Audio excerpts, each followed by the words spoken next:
So I just left a licensed dispensary in Orange County, Santa Ana actually, and you know, I go in and I get to do these R&D quality control checks, right, on some retail packaged products, pre-rolls, flour, sauce, what else, vape carts, and it's always interesting to go into these different licensed dispensaries in California and get the feedback from bud tenders. You know, they had a vendor day there for one of the vape brands, you know, offering, you know, buy a gram and get a half cart free or free battery. And, you know, it's cool because I get to interact with them and get some feedback from them and just see how the market is. But, you know, reality wise is to go in and buy retail, there's a lot of tax involved with this. And I'm sure many of you have seen that in your state if it's legal, and where they're passing off, you know, upwards of 24 to 33% additional tax at retail. Oh man, weed is more expensive now than it was when it was illegal. And, you know, medical marijuana days, you know, last year and before, essentially, we had the ability to go in and donate, right? And we didn't have the same taxes at the point of any taxes. Most stores never charged tax. So you go in and you want an eighth for 35, 50 bucks an eighth. Well, that was normal. You know, today I'm looking at flour that's $46 to $56 before tax for an eighth, right? So then they tack on local, state, excise tax and what have you. And that's where we're seeing some companies do better than others by vertically integrating, which means that you grow your own, you package it all, you distribute it, and you test it all. And by keeping that margin of tax going from cultivation to distribution to retailer or extraction facility, every time it goes to a new group, there's a tax passed along, as well as additional margins for operating. So it's been a challenge to see certain companies who charge a premium, but they're also doing that because they have no choice to make margins meet. And I do want to make sure that the products that I'm buying and consuming, as well as companies we work with, that they're actually putting a high quality product, like vapes that are going to be cannabis derived terpenes versus botanically derived from, say, a lemon, an orange, right?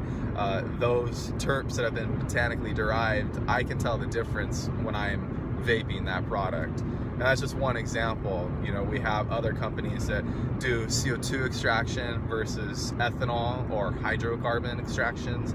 And I'm a dabber, so I can tell the difference when I'm dabbing those products.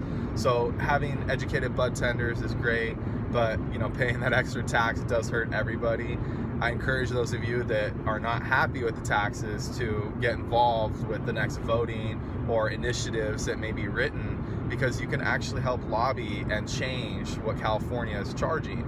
The reality is that ever since Uncle Sam got involved, weed prices have gone back up, and very few people in California are going into these dispensaries to pay that full price with tax, because everybody in Cali grows and smokes weed. So most of us know a guy and they just hit up that person and can get weed, right?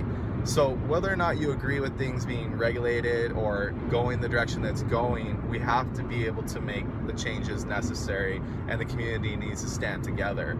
So again, guys, if you're not happy with it, let's make some changes. Talk to your local city, right, county, even the mayors, you know, governors, California, whatever you need to do to get the word out, write them, get involved with your local activist groups like NORML, NORML, and those organizations that are reforming marijuana laws will be able to help us kind of change these tax laws. We really need something different, that we're able to go and actually produce a quality product at a margin that these companies can survive. A lot of these craft brands are struggling because they only grow or they only extract, right? Boutique craft products don't scale by definition of craft. So if you're supporting the boutique farmers, buy local, look for a company that's transparent, providing lab tests, you know, maybe some images or video of behind the scenes at the farm or the lab. I think those things go a long ways. And I do get people asking me, you know, Boomer, what do you see the future of the market being? Well, craft cannabis will always have a place because there's consumers like you and me. And there's nothing against the commodity play of large-scale cannabis, as you'll see me talk about the differences, but there's gonna be a large quantity of cannabis grown for distillate oil, which a lot of people are not a fan of, hot dog water, right? But if it's sourced and grown clean, there's really no differentiating between a distillate product that's clean and a vape product than, say, a rosin or a live resin vape product. Now, I prefer those live resin, rosin, and hash vape pens over a distillate pen, but I'm all about clean cannabis first, and having that clean product is what I'm looking for. And even though I still dab hydrocarbon, you know, products, those are coming from more boutique craft products, like indoor grown trim is used for those, or light depth, high quality flower that's been grown. The trimmings and the B grade lower buds are what they're using to extract to get great sauce, solventless hash, and those products that you see on the shelves. So it is one of those things, as a consumer, you guys have the ability to support, you know, those brands and the products that you see fit. And ultimately the market's going to decide if the consumers don't want to pay that price, and if it costs too much to produce, some of these companies are going to have to make changes or may not even operate altogether. So I encourage you guys, do some due diligence of your own when you're checking on these products. That's why I'm sampling some today. And stay tuned for more, because I will be doing some product reviews and talking about where the market is at, concerns. Just figured a little update on what the California market looks like when you're buying weed. If you ever visit, or if you live here now, you already kind of know what the marketplace is looking like. So I hope you guys have a good one. Stay lifted.